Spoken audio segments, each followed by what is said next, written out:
Ang walang katiyakan sa buhay ng tao. Minsan kahit ano pang buti at ganda ng ating mga intensyon, pawang mga balakid at kabiguan lang ang dumarating sa atin. Sabi ng pinsan ko, pag-aaralin daw ako. Tapos katrabaho pala ako din.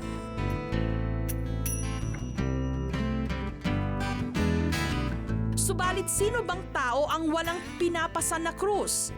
Siguro magalit yan. Bakit nagkahiwalay kami? Kaya hindi dapat mawala ng pag-asa. Umuwi ka na. Kahit ang tatay mo hindi masyadong makatrabaho. Sana umuwi ka na. Dahil ang lahat ng kabutihan, masusuklian din. Matagalan man, darating at darating din ang sagot sa ating mga panalangin.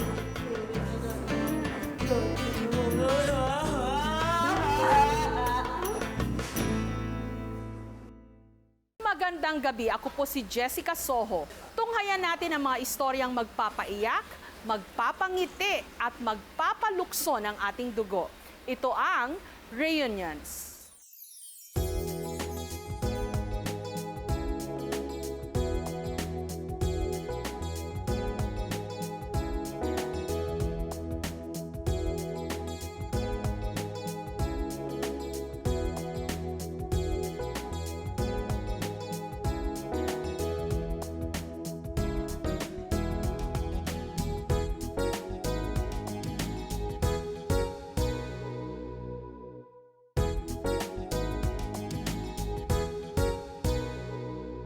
Sising-sisi ngayon si Aling Snooki dahil hindi niya napagbigyan ang simpleng kahilingan ng kanyang anak na si Jasmine.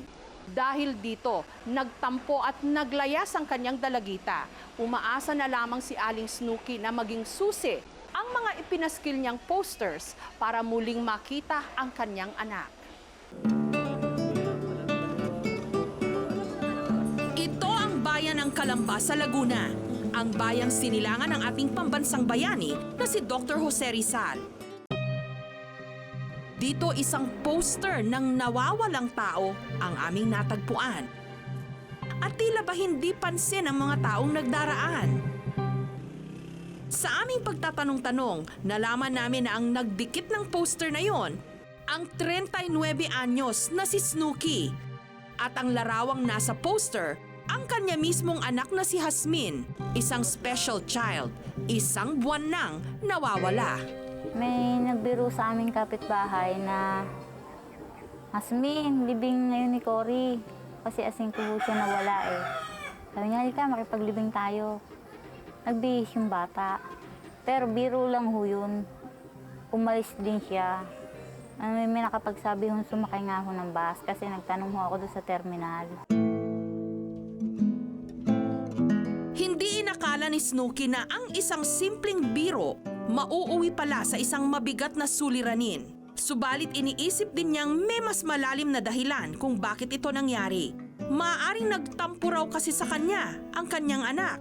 Umuwi ho siya isang beses. Ang sabi niya ho eh, Mama, lahat ng kaeskwela ko may pampiin na. Ako, wala pa. Sabi ni Ma'am, bilhan din daw siya.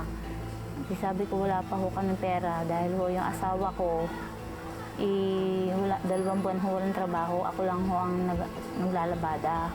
Yun, nagwala na ho siya noon. Kung ano-ano na sinabi, hindi raw siya mahal. Lalayas na ako, lagi ho yun ang panakot sa akin.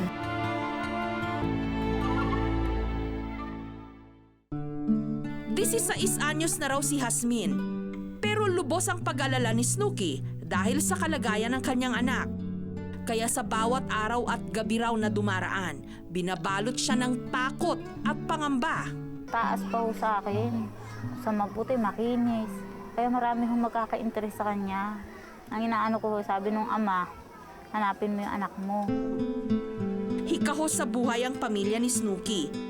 Pa-extra-extra sa pagpipintura ng bahay ang kanyang mister. Samantalang siya naman, isang dakilang labandera. Ang pag-asa ni Snooki na makita pang muli si Jasmine, ang animoy kandilang nauupos na. Sinasagad daw ng problemang ito ang kanyang katatagan. Naniniwala kayo sa hindi. Araw at gabi, natulog na ako sa alabang. Doon sa barangay hall, sabi ko baka sa gabi, nagpasama ako sa mga barangay na makita ko. Kasi may tumawag sa asawa ko na Yung nakapaskil sa alabang na puntahan mo rito, gusgusin niya. Tulala na, di syempre, alumpihit na ako, doon na ho ako natulog. Pinuntahan namin yung mga rugby boy, baka napasama. Hindi naman ho. Kung sino po naman ang nakakakilala sa anak ko o nakakakita, humihingi po ako ng tulong na makita na po ang anak ko. Kasi po, special child po siya, wala siyang muang. Hasmin, humihingi ako ng tulong sa'yo, umuwi ka na. Kahit ang tatay mo hindi masyadong makatrabaho, sana umuwi ka na. Ayon kay Snooki, Hasmin Castor ang buong pangalan ng kanyang anak. 16 anyos na ito ngayon at isa siyang special child. Umaksyon agad ang aming grupo. Gamit ang online database ng aming programa, nadiskubre namin na isang Hasmin Castor ang kasalukuyang nasa kustudiya ng Josefa Bella Center o JFC sa Mandaluyong. Dali-dali kaming kumilos papuntang JFC. Ma'am, magandang araw po. Sa reunions po kami ng QTB11. Opo, ma'am, itatanong ko lang po sana kung meron po kayong client na Hasmin G. Castor. Kasi po ma'am, nakita ko po ma'am sa database, naka-upload pa yung picture niya. And check ko lang po sana kung nandito pa siya sa inyo. Ay, opo. Andito pa po siya sa amin, hindi pa po siya nata-transfer. Wait lang po ha, papatawag lang po natin.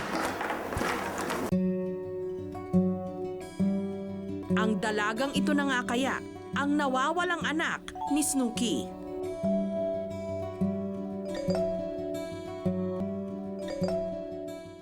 Up next, Mama, Papa, I love you, Jasmine Castor.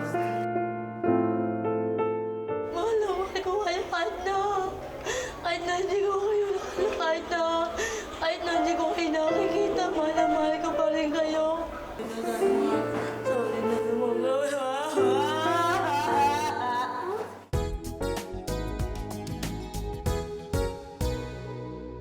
nahanap na ng aming team si Hasmin, ang mag-iisang buwan ng nawawalang anak ni Aling Snooki sa Josefa Bella Center. Sa kanyang pagkawalay sa kanyang pamilya, natunaw na kaya ang tampo ni Hasmin. Nitong nakaraang Agosto lamang natagpuan si Hasmin na pag-alagala sa isang mall sa Quezon City. Ang sabi kasi ng Quezon City DSWD, nirescue siya ng Barangay Pag-asa along Trinoma Mall. Nakita nila doon na naglo-loiter siya doon. Pagkatapos, kasi nakikita nila doon ng mga ilang araw na. Kinumpirma rin sa amin ng social worker. Special child nga raw si Hasmin. Sa unang tingin kasi, hindi mo siya makikitang merong diferensya, no? Hanggang sa pag nakakausap mo na siya, ako kasi hindi ko siya nakitang merong diferensya sa unang tingin.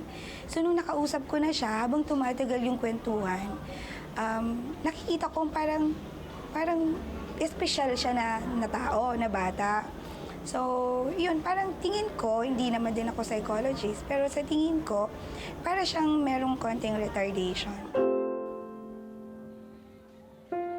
Maaring special nga si Hasmin, pero maliwanag niyang naipahiwatig sa amin ang kasabikan niya sa kanyang pamilya. Namiss ko na po papa mama ko eh. Kasi siya nag-aalaga sa amin eh. Siya nag-aalap buhay. Kasi kaya nga po namimiss yung kapatid ko. Kasi hindi ako inaaway. Ako nananakit ng kapatid, kaya ako lumakas sa amin. Kasi manama ako ate eh. Kasi nanakit ako ng kapatid ko, wala naman ako ginagawa ng kasalanan eh. Kung kaya nga lang daw ni Hasmin na hilahin pabalik ang kamay ng orasan, hindi na niya gagawin ang bagay na labis niya ngayong pinagsisisihan.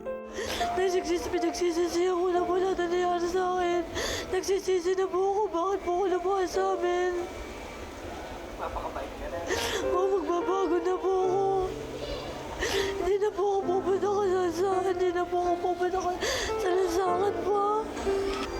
Mama, naman ako rito kasi nagsisisi na ako. Papa, kawala niyo na ako dito DSWD. Anak, awa niyo na. Pinili niyo naman po kayo ng pagkakataon. Papa, mahal na mahal ko kayo kahit na. Kahit na hindi ko kayo kahit na hindi ko kayo nakikita, mahal na mahal ko pa rin kayo. Kinabukasan, muli naming binalikan si Snooki. Bit-bit ang isang sorpresa. Magandang araw po. Magandang araw po, Aling Snooki.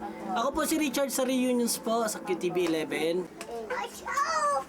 Naibali po na may nagpapabigay po sa inyo po nito. Tsaka po ito pong sulat po. Pakibasa na lang po, Nanay.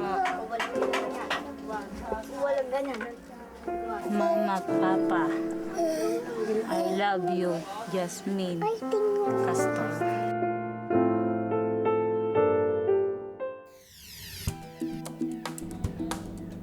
Ang bracelet na ginawa ni Jasmine para kay Snooki. Animoy may taglay na kapangyarihang palakasin sino mang nilalang na magsusuot nito. Si Snooki halatang nabuhayan ng loob dahil dito. Madilim na nung nakarating kami sa JFC at inabutan namin si Jasmine na nakikipagkwentuhan sa staff ng shelter. Ni hindi siya naghinala na heto, palapit na ang susundo sa kanya. Sorry na naman.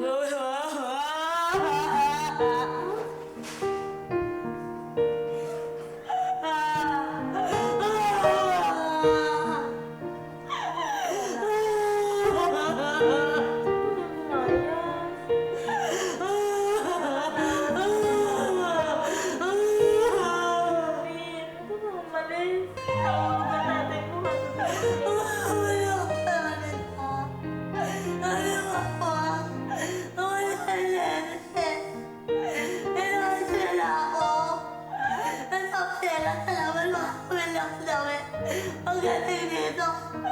Wala na nangyari. Naglayas ako ng tawagan ng pulis. Bakit? Nadala ako sa barangay. Nadala ako ng payatan. Ha?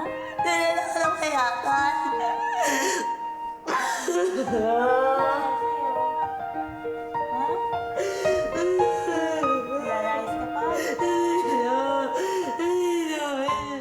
Si Snooki, pinangaralan si Jasmine. Pag walang pera, magtitiis. Lapitan mo naman. Kahit tayo maglugaw na isang linggo, wag lang kayo magkakasakit. Di ba yan nasabi ng papa mo? Balang maglugaw, wag lang magkakasakit. Ganun lalayan. Pag wala, magtiis. Nandito ka na. So, maraming salamat. Wala nangyayari sa'yo masama.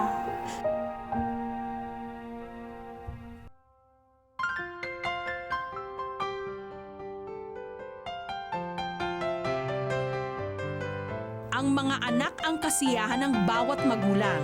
Sila ang yaman ng bawat tahanan. Kaya dapat lang na sila'y arugain at ingatan sa lahat ng pagkakataon at panahon.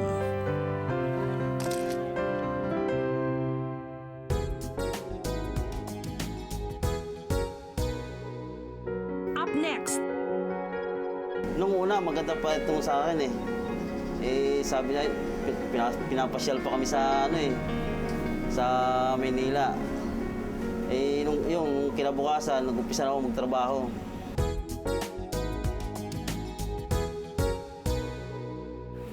anyos lang si Junjun nung lumuwas pa Maynila mula sa kanyang lupang kinamulatan sa Bukidnon. Ngayong 36 anyos na siya, matindi ang kanyang pangungulila sa kanyang pamilya, lalo na sa kanyang amang si Mang Jose. Pero sa haba ng panahon, hindi na niya alam kung paano at saan sila hahanapin.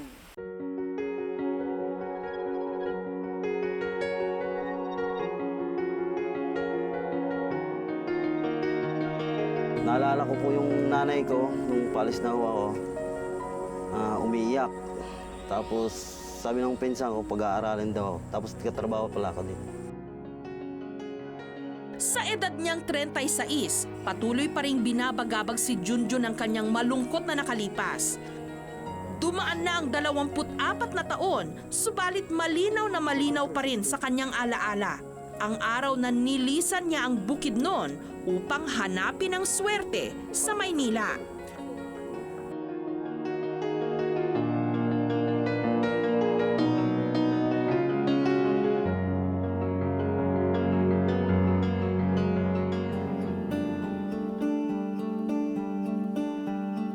ni Junjun taong 1985 nung pangakuan siya ng isa niyang pinsan na pag-aaralin siya sa Maynila. 12 anyos pa lamang daw siya noon at wala pang kamuang-muang sa mundo. Kasi graduate ko lang ng grade 6 noon eh. Eh sabi, papuntahin daw ako sa Maynila. Pumayag naman yung tatay ko. Ayun, di... Nung pumunta na kami doon sa bahay ng pinsan ko, yun, sinama na ako papunta rito. Nung una, maganda pa itong sa akin eh. Eh, sabi niya, pinapasyal pa kami sa ano eh, sa Maynila. Eh, nung kinabukasan, nag-umpisa na ako magtrabaho. Masayang masaya raw si Junjun noon nung i-enroll siya ng kanyang pinsan sa isang eskwelahan. Subalit, hindi niya inakalang ito pala ay may mabigat na kapalit. Eh, madaling araw pa lang, pupunta na kami sa palengke sa Malanday. Ayun, hindi ko na natutukan yung pag-aaral ko eh. Sa walang humpay na pagkayod kabayo ni Junjun sa naturang bigasan ng kanyang pinsan, halos wala na raw matirang lakas sa mura niyang katawan para makapagbasa ng aralin at gumawa ng mga assignment para sa eskwela. Ayun, hanggang sa nadagdagan yung trabaho, nag-ano ko ng uling. Yung mga maestra ko, nakita nga ako eh. Kasi sinabi ko sa kanila eh. Kasi pagdating kasi sa school namin, inantok kasi ako, hindi ko kayanin eh. Hanggang isang araw, nagdesisyon siya na takasan ang animoy pangaalipin sa kanya ng kanyang mga kamag-anak. Sumama raw siya sa isang kaibigan na patungo noon ng Batangas. Hanggang sa nagtagal siya roon ng 7 taon bilang parte na rin ng pamilya ng kanyang kaibigan. Ngayon, sa Marilao, Bulacan na naninirahan si Junjun, kasama ang asawang si Marilyn at ang kaisa-isang batang naging bunga ng kanilang pagmamahalan. Ayon kay Marilyn, mabuting asawa at ama raw si Junjun. Kaya naman nahahabag daw si Marilyn sa tuwing nakikita niyang malungkot ang kanyang mister. Alam niyang miss na nito ang kanyang pamilya sa Bukidnon. Kasi po parang iba po sino. Di mo tunay na magulang. Parang iba talaga. Gusto ko kasi maramdaman ng anak namin yung pagmamahal sa lola at sa lolo. Hindi po iba po kasi yung kinakapatid po niya. Kaya naman sa pamamagitan ng aming programa, kinumbinsi ni Marilyn na manawagan ang kanyang asawa. Ma, pa, paramdam mo naman kayo. Sana puntahan niyo na lang ako dito para makita ko kayo. Pag hindi kayo makapunta, ako na lang pupunta ko sa inyo. Para makita ko rin yung mga kapatid ko. Ayon kay Junjun, Jose Bolongaita Sr. ang buong pangalan ng kanyang ama. Sa kanyang tansya, 64 years old na ito ngayon at sa Bukidnon nakatira. Kumilos na ang aming grupo sa aming pagre-research. Isang Jose Bolongaita Sr. ang nakatala sa records ng COMELEC at sa pagkikipag-ugnayan namin sa taong ito, nakumpirma naming may anak siyang 24 na taon na niyang hindi nakikita.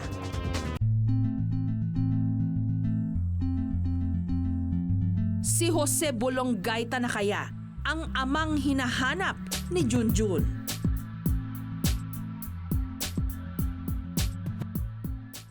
Up next, Hindi ako taga rito. Kaya nga nagkuhan ako ng bigas. Pangalan niyo? Kasi bulong gaita ko.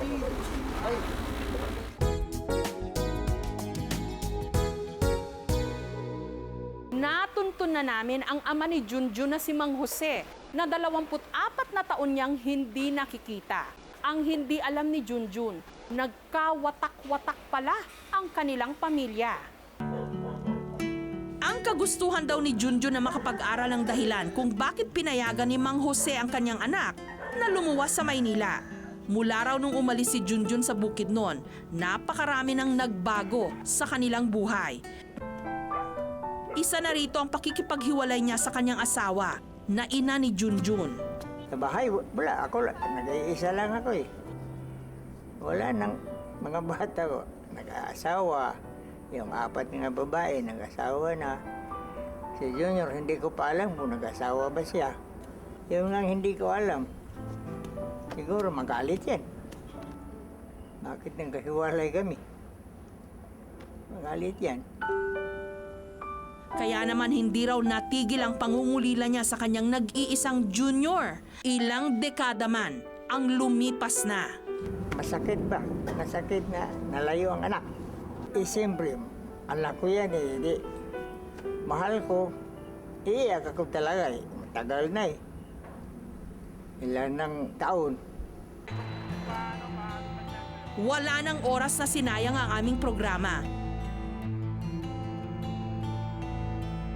Hiningi namin na lumuwas si Mang Jose pa Maynila. At mula sa Maynila, dadalhin namin siya sa Marilao, Bulacan.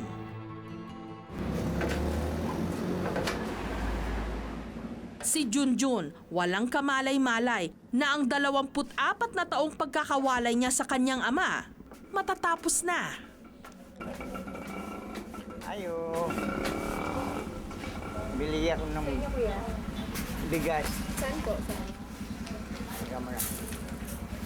Ito na lang siguro. Oh. Ilan no? Ito. Isa? O, 1 kilo lang. Sino ang may-ari itong ito, bigasan? Ikaw? Sino ang pangalan mo? Sino ang pangalan mo? Maniling po. Manining. Apelido. Kaya hindi ako taga rito, kaya nagsabi ako. Oo. Para malaman mo nga, hindi ako taga rito. Kaya nga nagkuha ako ng bigas. Pangalan niya? Kasi bulong kaita ko. Ay, Ling, lolo mo ah. Hindi kita kamalay-balay. Ay, ikaw ba si? Oo. Ha? Ako. Si? Si Bulgito. Junior? Jun. Laki mo na eh. Oo. Tagal ko na hinahanap eh. Tagal ko na rito, hindi mo na ako pinapadala ng sulat. Di, kayo sana nagpadala ng sulat kaya hindi ko alam kung Hindi ko na narito maalam kayo. mga trisulan eh. May pasensya lang ha. Ay, nayo na sa mabuti. Si Inay, Oo. naiwalay kami. Sorry Junior ha. Talagang naghintay ako talaga sa'yo. Mabuti tinulungan ako. Hindi ko alam kung galit o... Kasi tagal ko na naghihintay. Hindi mo lang ako makatanggap ng sulat. Hindi mo alam kung buhay pa sila o ano na. Ngayon, masaya na... Masaya. Nakita ko nila dahil kaya lang kulang pa. Wala pa kasi yung kapatid ko eh, tsaka yung nanay ko eh. Dito si Marites ba yung kapatid ng mga babae? Ang bunso niya palang anak, nakatira umano sa Mexico, Pampanga. Kaya't naisipan naming tulungan si Mang Jose at Junjun na makita ito. Magtatagumpay kaya kami sa binabalak naming back-to-back reunion. Hello, magandang hapon po. Magandang hapon po. Opo. Si Marites Bulonggaita po ba ito? Opo. Hi, Ate Marites. Sa reunions po kami sa QTV 11. Opo. Bali, tatanong ko lang po sana ate kung andyan pa kayo ngayon sa Pampanga? Andyan po kayo ngayon sa bahay ninyo? Nagpadala kami ng staff para kumpirmahin ang kinaroroonan ni Marites. Gabi na nung narating namin ang Barangay Divisoria sa Mexico, Pampanga. At dahil masama ang panahon noon, brown out sa buong barangay. Pero dahil hindi kami tumigil sa paghahanap, natagpuan namin si Marites. Ikwinento sa amin ni Marites kung paano siya napadpad sa Pampanga. At mula noon, 9 na taon nang hindi na siya nakabalik pa sa kanilang bayan sa Bukidnon. Meron ka bang kapatid na nawalay sa inyo? Meron po. Panganay po bali namin. Ano pangalan? Junjun po. Tapos, Grade 5 pa po kasi siya, kinuha na po sa amin ng kamag-anak namin. Tapos, bali, inampon or inalagaan po sa ano. Maliit pa po kasi ako nun eh. Tapos po, simula po nun, hindi na po siya nakauwi. Nung banggitin namin ang kanyang ama, 9 years ko na po hindi nakita ang tatay ko. Miss ko na po tatay ko. sa kalagitnaan ng aming pakikipagpanayam kay Marites, biglang nagkaroon ng kuryente. Tila ba senyales sa isang magandang mangyayari. Ni hindi kinutuban si Marites na ngayong gabi na niya muling makakapiling ang kanyang ama at kuya na kitagal na niyang hindi nakikita.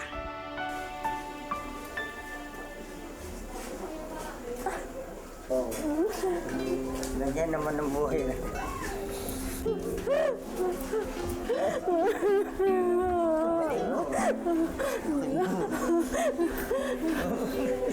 Kaya nakita na eh, umiyak. Umingaw, ano? Abi ako gito na tinuod. Hindi dapat tayo. Apo mo. Si Marites, tila hindi nakilala ang lalaking kumakausap sa kanya. Siguro ako kilala niya. Ikaw na, kuya. Oo. Sino pa? May tambok man ka. Nandito nga sa Batangas eh. Nag-iipon lang ako. Pupunta ko nga sana kayo. Abi na ako. Hindi ko na maalam. Nandito nga pala eh. 9 years na ako dito. Sabi ko nga, kaya akala di ka umuwi sa bahay, hindi mo na alam address natin. Papasalamat ko na nakita ko pa yung kapatid ko. Kay tatay ko. Kasi lagi kong inisip yan. Pati yung kapatid ko. Mga babae pa naman. Saya po. Basta po, huwag na po kami magkahiwalay. Kasi mahirap po makahiwalay sa pamilya. Ang hirap. Nilalakasan ko na ang loob ko. Maraming tao ang naniniwala sa tinatawag na malas o swerte. Totoo man ito o hindi, tayo pa rin ang siyang nagdedesisyon para sa ating mga sarili. Dahil sabi nga, tayo rin ang gumagawa ng sarili nating swerte.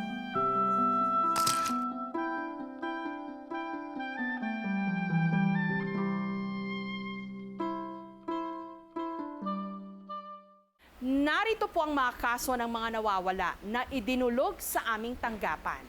Si Diana Lagisma, 16 years old. Si John Russell Antonel, 3 years old. May balat sa likurang hita at may tahi sa kaliwang pisngi.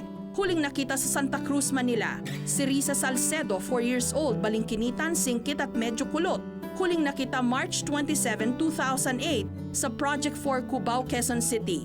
Si Vicenta Suson, 40 years old, 5 feet ang taas, payat. Si Brooklyn Suson, 4 years old. Si Leia Sheila Derio, 26 years old, huling nakita sa Santa Maria, Bulacan. Si Abigail Bautista, huling nakita sa Barangay Pampang, Purok 1, Angeles City, Pampanga. Si Elaine Ann Desolok, 9 years old, 4'7" ang taas, pipi at huling nakita sa BF Homes, Las Piñas City. Si Kimberly Milka, 14 years old, medyo maputi, huling nakita sa Muñoz, Quezon City. Para sa anumang impormasyon tungkol sa kanila o sa kanilang mga pamilya, makipag-ugnayan po sa aming tanggapan 982-7777 local 3011 o mag-email sa reunions@gmanetwork.com. Sa pagtatapos po ng episode na ito, umabot na po sa 430 ang bilang ng mga nawawala na nahanap na po namin at naibalik sa kani-kanilang mga tahanan. Umaasa ho kaming patuloy ang pag-akyat ng bilang na yan, basta't patuloy din tayong magtutulungan. Magandang gabi, ako po si Jessica Soho. Maraming salamat sa MTRCB sa kanilang pagnomina sa Reunions bilang isa sa pinakamahusay na programa sa public affairs sa telebisyon. At sa inyo rin pong abang lingkod na kanilang ginawaran ng Best TV Female Host Award. Magkita-kita po tayong muli sa susunod na Martes.